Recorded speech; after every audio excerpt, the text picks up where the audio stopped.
கடந்த 5 காணொளிகள் வழி சாயி ஜீரா தொடர்பான பாபா சான் பாட்டில் கதை, மாமரம், நீர்வளம், புதிதாக எழுப்பப்பட்ட பாபா கோவில், படிகள், கும்பாபிஷேகம், மண்டல பூஜை, ராமநவமி பூஜை, இப்படி எல்லா விவரங்களையும் தெரிந்து கொண்டது. இந்த காணொளி சாயி ஜீரா தொடர்பான இறுதி காணொளி. இந்த காணொளிக்கு போவதற்கு முன்பு ஒரு சின்ன ரிக்வெஸ்ட். லைக் பண்ணுங்க, சப்ஸ்கிரைப் பண்ணுங்கன்னு நான் கேட்க போறதில்லை. பிடித்திருந்தால் லைக் பண்ண போறீங்க, தொடர்ந்து பார்க்கணும்னு நினைச்சா சப்ஸ்கிரைப் பண்ண போறீங்க. அதற்கு முன்பு பாபாவின் கதையை எடுத்து கூறுவோரும் கேட்போரும் இருபாலரும் மற்றும் முன்னவர் வாக்கும் பின்னவர் காதுகளும் ஆசீர்வதிக்கப்பட்டு புனிதம் அடைகின்றன என்று நம்ம சாயி சச்சரித்திரத்தில் படிச்சிருக்கோம். சாயி ஜீரா தொடர்பான உங்களுக்கு தெரிந்த எல்லா விவரங்களையும் உங்களுடைய ஃபேமிலி, ஃப்ரெண்ட்ஸ், உற்றார், உறவினர் எல்லாரோடையும் பகிர்ந்து கொள்ளுங்கள். ஷிரடிக்கு அப்படி அவங்க போக வாய்ப்பு கிடைத்தா எல்லாரும் அங்கே போகணும். சாயி ஜீராவில் பாபாவின் ஆசீர்வாதத்தையும் பெறணும். அதோட முக்கியம், பாபாவோட இடமான சாயி ஜீரா ஒரு யாத்திரை புனித தலமாக மாற வேண்டும் என்பது எல்லா பாபா பக்தர்களினோட ஆசை. சரி, வாங்க இப்போ இன்றைய காணொளிக்கு போகிறோம். நான் சாயி ஜீரா தொடர்பான தகவல்களை தெரிந்து கொள்ள ஜெயஸ்ரீ அம்மாவுடன் தொலைபேசி தொடர்பில் இருந்தேன். அப்படி ஒரு நாளில் அம்மா அவரின் தெய்வீக அனுபவத்தை என்னுடன் பகிர்ந்து கொண்டார். ஜூன் 2024 சாயி ஜீராவின் படிகள் கட்டும் பணி ஏறக்குறைய 70% முடிவடைந்திருந்தது. ரஜினி பிரதர் கட்டுமான வேலைகளின் முன்னேற்றத்தை அவ்வப்போது கருணாகரன் ஜெயஸ்ரீ தம்பதிகளிடம் தெரிவித்து கொண்டு வந்துள்ளார். அந்த தருணத்தில் ஒரு நாள் அதிகாலை பொழுது ஜெயஸ்ரீ அம்மாவின் கனவில் சுந்தர ரூபத்தில் காட்சி கொடுத்துள்ளார். புன்னகைத்தபடியே, கோவிலும் படிகளும் கட்டிக்கொண்டிருக்கிறாயே, அங்கு எத்தனை படிகள் இருக்கிறது என்று தெரியுமா என்று சாந்தமான குரலில் கேட்டுள்ளார். அம்மாவுக்கு சாயி ஜீராவில் நடைபெறும் கட்டுமான முன்னேற்றங்கள் தெரியும். துரதிர்ஷ்டவசமாக கட்டி முடித்த படிகள் எத்தனை என்ற குறிப்பு அறவே தெரியாததால் அமைதியாக இருந்துள்ளார். அம்மாவின் அறியாமையை உணர்ந்த பாபா இனிமையான குரலில் 72 படிகள் உள்ளன, 72 படிகள் உள்ளன என்று இருமுறை அழுத்தமாக கூறியுள்ளார். தொடர்ந்து 72 72 என்ற எண்ணை கூறிக்கொண்டே அம்மாவின் காட்சியிலிருந்து மறைந்து போனாராம். திடுக்கிட்டு எழுந்த அம்மா நன்கு விடிந்ததும் திரு ரஜினியை தொலைபேசியின் மூலம் தொடர்பு கொண்டுள்ளார். சாயி ஜீராவில் கட்டப்பட்டுள்ள படிகள் மொத்தம் எத்தனை உள்ளது என்று எண்ணி சொல்ல முடியுமா என்று வேண்டுகோள் விடுத்துள்ளார். கட்டுமான பணியை மேற்பார்வை செய்து கொண்டிருந்த திரு ரஜினி பொறுமையாகவும் கவனமாகவும் ஒவ்வொன்றாக படிகளை எண்ணிய பின் அம்மாவை தொடர்பு கொண்டு மொத்தம் 72 படிகள் உள்ளன என்று கூறியுள்ளார். அம்மா கண்ணீருடன் கனவை ரஜினியுடன் பகிர்ந்து நெகிழ்ந்துள்ளார். ஓய்வு கிடைக்கும் போதும் இரவில் உறங்கும் முன்னும் என் இருப்பில் உள்ள பாபாவின் பல புத்தகங்களில் கையில் கிடைக்கும் ஒரு புத்தகத்தை திறப்பேன். கண்ணில் படும் பக்கத்தையோ அல்லது அத்தியாயத்தையோ என் மனோநிலைக்கேற்ப படிப்பது என் வழக்கம். ஜெயஸ்ரீ அம்மா தொலைபேசியில் கனவை பகிர்ந்த நேரம் இரவு. உரையாடலின் பின் ஒரு புத்தகத்தை எடுத்து திறந்து அந்த பக்கத்தை படிக்கத் தொடங்கினேன். என் 9 மகா மகத்துவத்தை சுருக்கமாக ஆங்கிலத்தில் விளக்கியிருந்தார் டாக்டர் வினீத் சித்லூரி. படிக்கும்போது அம்மா கனவில் பாபா கூறிய என் 72 என் நினைவுக்கு வந்தது. பாபா ஏதோ ஒரு போதனையை கூற விரும்புவது போல் என் மனதுக்கு தோன்றியது. அப்படியே உறங்கிவிட்டேன். அச்சமயத்தில் நான் சாயி சச்சரிதம் 9 நாள் தொடர் பாராயணம் செய்து கொண்டிருந்த வேளை. மறுநாள் நான் வாசித்த அத்தியாயம் 21, 9 லத்தி உருண்டைகளின் கதை. வாங்க கதையை கேட்கலாம். புனேவைச் சேர்ந்த அனந்தராவ் பாடன்கர் என்னும் பெருந்தகை பாபாவை காண ஷிரடிக்கு வந்தார். வேதங்கள், வேதாந்தங்கள், உபனிஷங்கள் பயின்றும் மன அமைதியின்றி தவிக்கிறேன், மனசாந்தி வழங்கி ஆசீர்வதியுங்கள் என்று சாயி மகானிடம் தாழ்மையுடன் கோரினார். அவரின் நிலையை நன்கு அறிந்த சர்வ வியாபியான பாபா அவரிடம் 9 லத்தி உருண்டைகளின் உருவக்கதையை அமைதியாக எடுத்து கூறினார். ஒரு முறை வணிகன் ஒருவன் ஷிரடிக்கு வந்தான். அவன் முன்னால் ஒரு குதிரை 9 உருண்டை சாணம் இட்டது. வணிகனும் மனமார்ந்த அக்கறையுடன் தன் வேட்டியின் முனையை விரித்து 9 உருண்டை லத்தியையும் அதில் சேகரித்தான். அதன் மூலம் அவன் மன ஒருமைப்பாட்டை அடைந்தான் என்று கதையை சுருக்கமாக கூறி முடித்தார் பாபா. பாடன்கர் கலங்கினார். கதையின் உட்பொருள் அவருக்கு விளங்கவில்லை. அவர் அருகில் இருந்த கணேஷ் தாமோதர் என்ற தாத்தா கேள்கரிடம் கதையின் சூட்சமத்தை பற்றி கேட்டார். குதிரையே கடவுளின் அருள். வெளிப்பட்ட 9 உருண்டைகள் நவவித பக்தியின் ரூபங்கள் என்று பாபாவின் அமுத மொழிகளின் உட்கருத்தை நன்கு அறிந்த தாதா கேல்கர் விளக்கினார். அத்தியாயம் 21 முழுமையாக படித்து முடித்தேன். நம் சாயி அப்பா தெய்வீக அகத்தூண்டுதலால் என் 72 வழி நவவித பக்தியையே சாயி ஜீராவில் வலியுறுத்த விரும்புகிறார் என்ற குறிப்பு நுட்பத்தை உணர்ந்தேன். எனக்கு அடிக்கோள் காட்டிய இப்புராதன நவவித பக்தியை சிறிது தெரிந்தும் ஒன்றும் முழுமையாக தெரியாதவளான நான் விவரிப்பதின் பெருமை சாய் அப்பாவையே சேரும். என்னை நம்பி என்பால் வயமாகும் மனிதனின் எல்லா காரியங்களையும் பொம்மலாட்டத்தை போன்று நடத்துவேன் என்ற பாபாவின் உறுதிமொழி எனக்கு உற்சாகத்தையும் நவவித பக்தியின் தொடர்பாக பேசவும் உறுதுணையாக நின்றது. பாபா கூறிய 72 படிகளின் சூட்சமத்தை பார்ப்போம். 7ஐயும் 2ஐயும் கூட்டினால் 9. 9 பாபாவின் பக்தர்களுக்கு சுபிட்சத்தை தரும் அதிர்ஷ்ட எண் என்று பாபா பக்தர்கள் உளமாற நம்புகிறார்கள். அதனால்தான் 9 வார விரத பூஜை, நவராத்திரி பூஜை, 9 நாட்கள் சாயி சச்சரித்ரா பாராயணம், 9 பாபா நாணயங்கள் மற்றும் எண் 9ஐ தங்கள் பூஜை அறையிலும் வைத்து வணங்குவதை நாம் கண்கூடாக பார்க்கலாம். நவ என்றால் 9. 9 எண்ணை எந்த எண்ணுடன் பெருக்கினாலும் கிடைக்கப்பெறும் மொத்த எண் 9ஆகத்தான் இருக்கும். உதாரணத்திற்கு 9 எண்ணுடன் 5ஐ பெருக்கினால் 45, 4ஐயும் 5ஐயும் கூட்டினால் 9. இன்னொரு உதாரணத்தை பார்ப்போம். 162 எண்ணுடன் 9ஐ பெருக்கினால் விடை 1458. இந்த 4 எண்களையும் கூட்டி பாருங்கள், 9 என்னும் எண்ணே விடையாக கிடைக்கும். ஸோ எண் 9 மாறாத உயர்ந்த சுயமான பரமாத்மாவான இறைவனையே குறிக்கிறது. நாம் நம் கணவன், மனைவி, பிள்ளைகள், பெற்றோர், உடன்பிறந்தோர், உற்றார், உறவினர் மேல் வைப்பது அன்பு. இறைவனிடம் நாம் வைக்கும் உள்ளார்ந்த அன்புதான் பக்தி.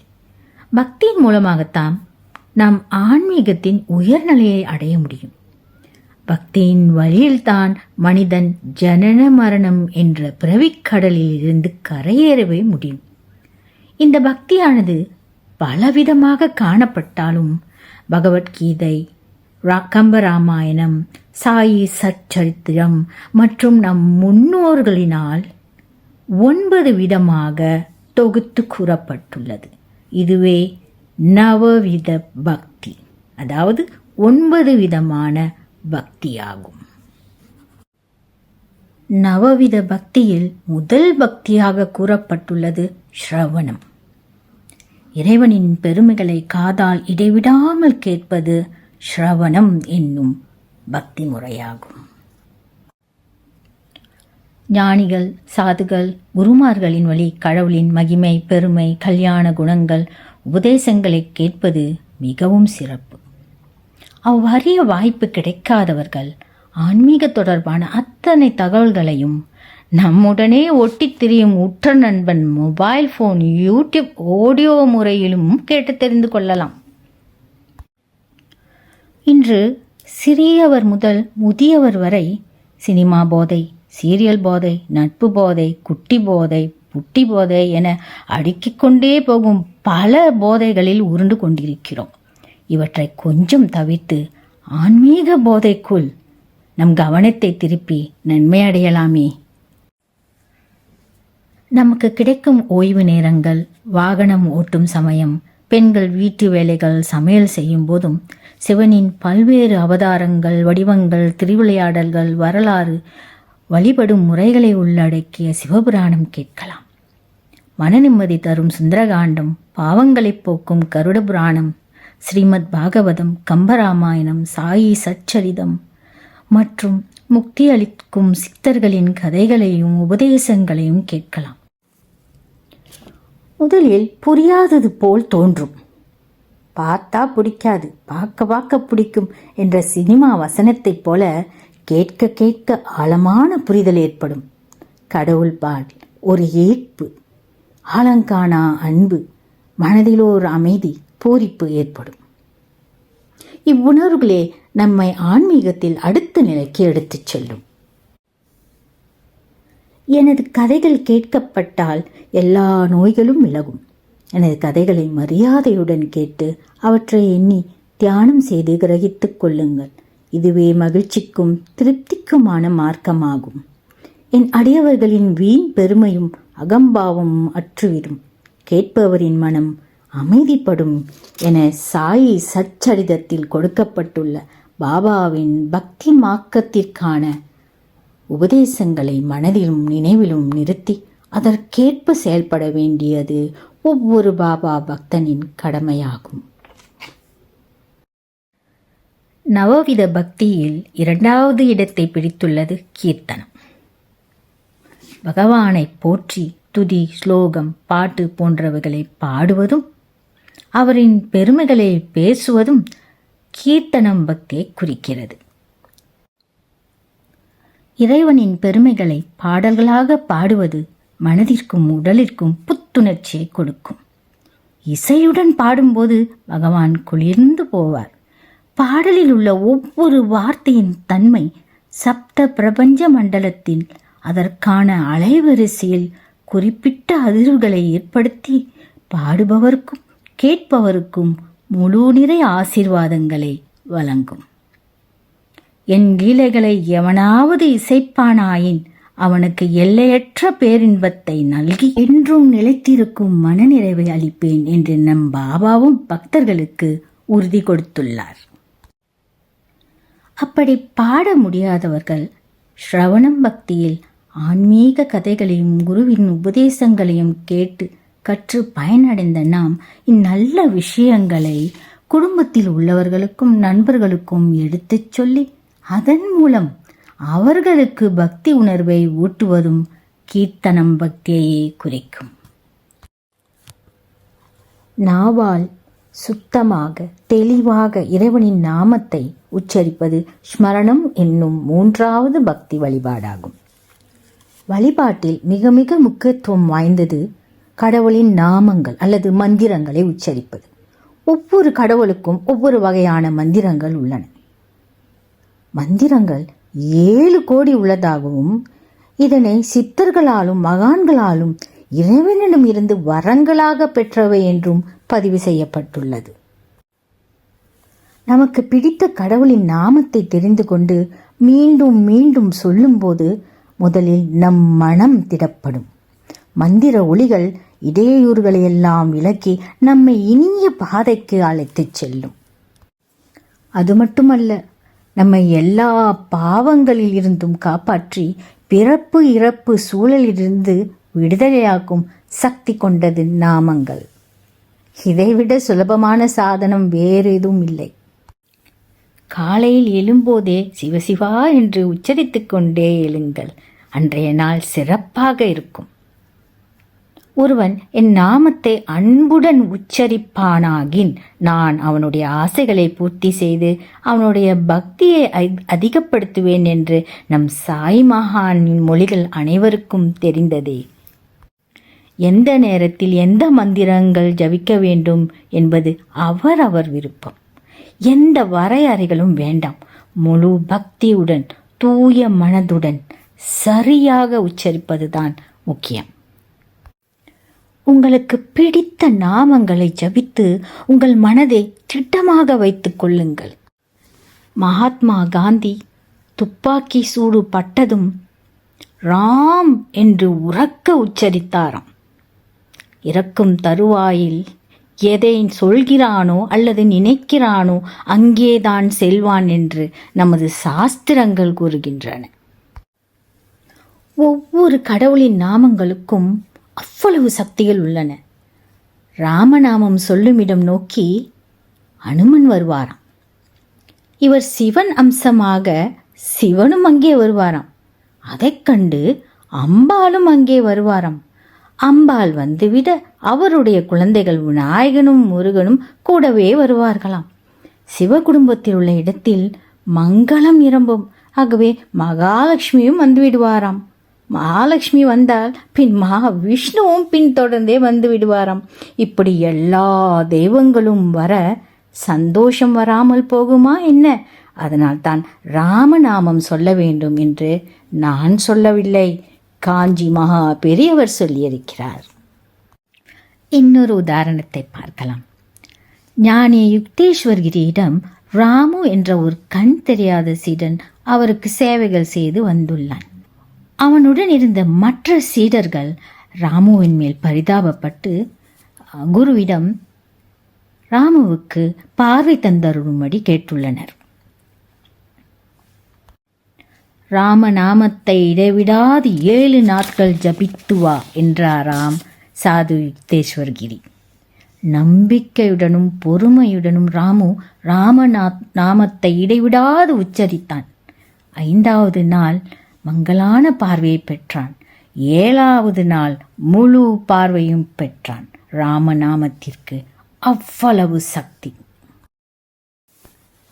முதல் 3 பக்தியான ஸ்ரவணம், கீர்த்தனம், ஸ்மரணம் ஒன்றோடு ஒன்று நெருக்கமான தொடர்புடையது. இம்மூன்று பக்திகளும் ஒரு பக்தன் கடவுள்பால் கொண்டுள்ள நம்பிக்கையை உறுதிப்படுத்துகிறது. 4வது பக்தி பாத சேவனம். இறைவனது திருவடிகளை முறைப்படி பூஜித்து பாதங்களில் விழுந்து வணங்குவதே பாத சேவனம். ஒரு பக்தன் தமது பாதங்களுக்கு பூஜை செய்வதை காட்டிலும் தன் உபதேசங்களின்படி நடந்து கொள்வதையே பகவானும் குருவும் பெரிதும் விரும்புகிறார்கள். குருவின் கொள்கைகளை நன்முறையில் பிரச்சாரம் செய்து பரப்புவது கூட குருவிற்கு ஒரு சாதகன் செய்யும் உண்மையான பாத சேவையாக கருதப்படுகிறது. பாபாவின் அறிவுரைகள் கேட்கப்பட்டு நற்சிந்தனை செய்யப்பட்டால் பிரம்மத்துடன் ஐக்கியமாதல், தியான பேரின்பம் பெறலாம் என்று சாய் சச்சரிதத்தில் எடுத்துரைக்கப்பட்டுள்ளது. 5வது பக்தி அர்ச்சனம். இறைவனின் திருவுருவத்தை அலங்காரம் செய்து வாசனை மலர்களால் இறைவனின் நாமங்களை சொல்லி அர்ச்சிப்பதே அர்ச்சனம். குருவினுடைய படத்தை வைத்து இவ்வாறு பூஜை செய்வதும் அர்ச்சனம் பக்தியைத்தான் குறிக்கும். கிருஷ்ணர் ஒரு இலை, மலர், நீர் முழு மனதுடன் வை, நான் நிறைவோடு ஏற்றுக்கொள்வேன் என்று எவ்வளவு பெரிய தத்துவத்தை சொல்லியிருக்கிறார். அனைத்து கடவுளுக்கும் அதுவே பொருந்தும். இறை சக்தி ஒன்று, கொடுத்துள்ள உருவங்கள் தான் வெவ்வேறு. நாம் ஒரு கடவுளுக்கு வைக்கும் மலர், இலை, நீர் அனைத்து கடவுள்களையும் கண்டிப்பாக சென்றடையும். நம் வீட்டு சுற்றுப்புறங்களில் உள்ள காலி இடங்களில் நல்ல பூச்செடிகளை வைத்து அந்த பூக்களால் மன நிறைவடையும் வரை பகவானை அலங்கரித்து மகிழுங்கள். இப்பொழுதெல்லாம் கோவில்களிலும் வீடுகளிலும் கடவுளின் திருவுருவங்களுக்கு பல வண்ண மலர்கள், பலவித காய்கறிகள், உயர்ந்த பழங்கள் ஆகியவற்றால் அலங்காரம் அர்ச்சனை செய்து கண் குளிர பார்த்து மகிழ்கிறார்கள். சிறப்பான பக்தி. நான் மேற்கூறிய புராதன பொருட்களில் அளவான அலங்காரம், அளவான அர்ச்சனை செய்து மீதியை ஏழை எளியோருக்கு கடவுளின் பேரில் கொடுங்கள் அல்லது சமைத்து அன்னதானம் செய்யுங்கள். மேலும் சனாதன தர்மப்படி வாழ்ந்து உங்கள் உயர்ந்த அன்பாலும் பண்பாலும் பக்தியாலும் இறைவனை அலங்காரம் செய்து குளிர வைப்பதே சாலச் சிறந்தது என்பது என் தாழ்மையான கருத்து. பகவான் பூரித்துப் போவார். உங்களையும் உங்கள் குடும்பத்தையும் மட்டுமல்ல, பரம்பரையையே ஆசீர்வதித்து காப்பார். 6வது பக்தி முறை வந்தனம் ஆகும். இறைவனை அடைக்கலமாய் உள்ளத்தாலும் உயிராலும் ஏற்று ஆன்மீக உணர்வுபூர்வமாக வணங்கி தியானிப்பதே வந்தனம் பக்தி முறையாகும். நாம் எந்த கோவிலுக்கு சென்றாலும் கோயில் பெயருக்கேற்ப நடுநிலையில் மூலக்கடவுளின் திருவுருவமும் மற்ற பல கடவுள்களின் திருவுருவங்கள் பக்தர்கள் வணங்க பிரதிஷ்டை செய்யப்பட்டுள்ளதை பார்க்கலாம். கொடுக்கப்பட்டுள்ள உருவங்கள்தான் வெவ்வேறு, இறை சக்தி ஒன்று, நீக்கமற ஒரே பரம்பொருள்தான் எல்லா திருவுருவங்களிலும் நிறைந்துள்ளார் என்பதை உள்ளார்த்தமாக உணர்ந்து தாழ்மையுடனும் பணிவன்புடனும் வந்தனம் செய்ய வேண்டும். ஒருவனே தெய்வம் என்ற இந்து மத அடிப்படை ஆன்மீக உட்பொருளை முழு மனதுடன் ஏற்று அதன் மரபுப்படி வந்தனம் செய்து பகவானை அடைவதே மகா உத்தமமான வழியாகும். 7வது பக்தி முறை தாஸ்யம். இறைவனுக்கு பணியாளனாக இருந்து நேசத்துடன் தொண்டு செய்து என் கடன் பணி செய்து கிடப்பதே என்ற ரீதியில் பக்தி செலுத்துவதே தாஸ்யம் பக்தி முறையாகும். கடவுள் எனக்கு தலைவன், நான் அவரின் வேலைக்காரன், தொண்டன் மற்றும் அடிமை என பகவானை அடைய தாச மார்க்கத்தின் வழியில் வாழ்ந்து காட்டியவர்தான் திருநாவுக்கரசர். இறைவனை தன் நண்பனாக பாவித்து பாசம் காட்டும் ஒரு வழிபாட்டு முறைதான் சக்கியம் என்னும் 8வது பக்தி. Doctor Vini Chitluri Baba is my best friend என்று எப்பொழுதும் கூறி அம்முறையிலே தன் இஷ்டத்தையும் கஷ்டத்தையும் பாபாவிடம் மட்டும்தான் ஒவ்வொரு நாளும் பகிர்ந்து கொள்வாராம். கடவுள் எனக்கு நண்பன், நான் கேட்பேன், அவர் என்ன வேண்டுமானாலும் கொடுப்பார், நண்பேண்டா என்ற பாணியில் சக மார்க்கத்தில் இறைவனை சரணடைந்தவர் தான் 4வரில் ஒருவரான சுந்தரமூர்த்தி சுவாமிகள். தன் உடல், பொருள், ஆவி அனைத்தையும் எந்தவித தயக்கமும் இன்றி இறைவனுக்கு அர்ப்பணிப்பதே ஆத்ம நிவேதனம் என்னும் உயர்ந்த உன்னதமான பக்தி முறை. இதனை சரணாகதி வழிபாடு என்றும் சொல்லலாம். பக்தன் தன்னையே முழுமையாக பகவானிடம் அர்ப்பணம் செய்து கவலையோ சந்தோஷமோ குழப்பமோ அனைத்தும் இறைவனால் வழங்கப்பட்டது என்று முழு மனதுடன் ஏற்று வழிபடுதல் தான் ஆத்ம நிவேதனம். தன் குருவே அனைத்தும் என முழுமையாக தஞ்சம் அடைந்த ஒரு பக்தனின் கதையை பார்க்கலாம் வாருங்கள். ரமண மகரிஷி பக்தர்களில் ஒருவர் ராமசாமி. அவருக்கு வயிற்றில் ஒரு பிரச்சனை இருந்தது. எந்த உணவும் ஜீரணம் ஆகாததால் மிகுந்த வயிற்று வலியால் இரவில் தூக்கமும் இல்லாமல் அவதிப்பட்டார். இதனால் தலைவலியும் நிரந்தரமானது. நிவர்த்திக்காக தன் குருவின் ஆசிரமத்துக்கு செல்கிறார். உங்களை நம்பித்தான் வந்து போகிறேன், என் நோயை தீர்க்கக்கூடாதா என்று உரிமையோடு சண்டையிட்டார். உடனே ரமணரும், நான் என்ன மருத்துவரா இல்லை மந்திரவாதியா, என்னால் எதுவும் செய்ய முடியாது என்று கூறினார். இதை கேட்ட ராமசாமி ரமணரின் பாதங்களில் சாட்சாங்கமாக விழுந்தார். குருவே, நீங்கள் என்ன வேண்டுமானாலும் சொல்லுங்கள், ஆனால் நான் உங்களை முழுமையாக சரணடைந்து விட்டேன், என்னை காப்பாற்றுங்கள் என்று சொல்லி கலங்கினான், கண்ணீர் சிந்தினான். ரமணர் சிறிது நேரம் அவனையே பார்த்து கொண்டிருந்தார். சரணாகதி அடைந்தவனை காப்பதுதானே இறைத்தன்மை, உன் வியாதி தீர்ந்தது, எழுந்து போ என்றார். ராமசாமிக்கு உள்ளூர ஏதோ செய்தது. பெரும் நிம்மதி பிறந்தது. அங்கேயே ஒரு ஓரமாக படுத்து உறங்கிவிட்டார். சில மணி நேரங்களுக்கு பிறகு ரமணர் ராமசாமியை அமர வைத்து இவனுக்கு சாப்பாடு போடுங்கள் என்றார். ராமசாமி உண்ண ஆரம்பித்தான். ஒரு வாய் சோறு உள்ளே போனதும் அவன் வயிற்று வலி முழுமையாக காணாமல் போனது. குருவுக்கும் கடவுளுக்கும் எந்த ஒரு பேதமும் வித்தியாசமும் இல்லை. அவர்களுள் பேதம் காண்பவர்கள் கடவுளை எவ்விடத்திலும் கண்டிப்பாக காண முடியாது. பரிபூர்ண தூய்மையும் முழுமையான ஞானமும் நிறைந்த குருமார்களான பரம்குரு கிரியா பாபா, யோககுரு லாயிரி மகாசயா, ஞானகுரு ஸ்ரீ யுக்தேஸ்வர்கிரி, பிரேமகுரு பரமம்ச யோகானந்தர், பகவான் ரமணர், ஸ்ரீ ராகவேந்தர், சங்கராச்சாரியார், மகா பெரியவா, சாய் மகான் போன்ற குருமார்களிடம் ஆத்மார்த்தமாக சரணம் அடைந்த பக்தர்களுக்கு அவர்கள் அருளிய ஆசி தொடர்பான கதைகளை நாம் படித்திருப்போம், கேட்டிருப்போம். பாபா தன் சூட்சம உடலை விட்டு அகலும் முன் தன் பெரும் பக்தையான லக்ஷ்மி பாய்க்கு 9 நாணயங்கள் கொடுப்பார். இந்த 9 நாணயங்களும் 9 லத்திகள் கதை போல நவவித பக்தியை குறிக்கிறது. நம்மில் பலர் 9 பாபா நாணயங்களை வாங்கி பூஜையில் அறையில் வைத்து பூஜிப்போம். சிறப்பான பக்தி. அதைவிட சிறப்பு, நவவித பக்திகளில் ஏதாயினும் ஒன்றையோ அல்லது அனைத்தையுமே நம்பிக்கை, ஆர்வம், அன்பு மற்றும் முழு கவனத்துடன் வணிகன் 9 லத்தியை சேகரித்தது போல் நாமும் கடைபிடித்தால் பரமாத்மாவாகிய ஹரி மகிழ்வெய்தி நம் வீட்டில் தாமே வெளிப்படுவார், சகல ஐஸ்வர்யங்களையும் வழங்குவார். சாயி பக்தர்கள் சாயி சரிதத்தினை ஆழ்ந்த பக்தியுடனும் சிரத்தையுடனும் படிப்பதை நாம் கண்டிப்பாக பாராட்டி ஊக்குவிக்க வேண்டும்.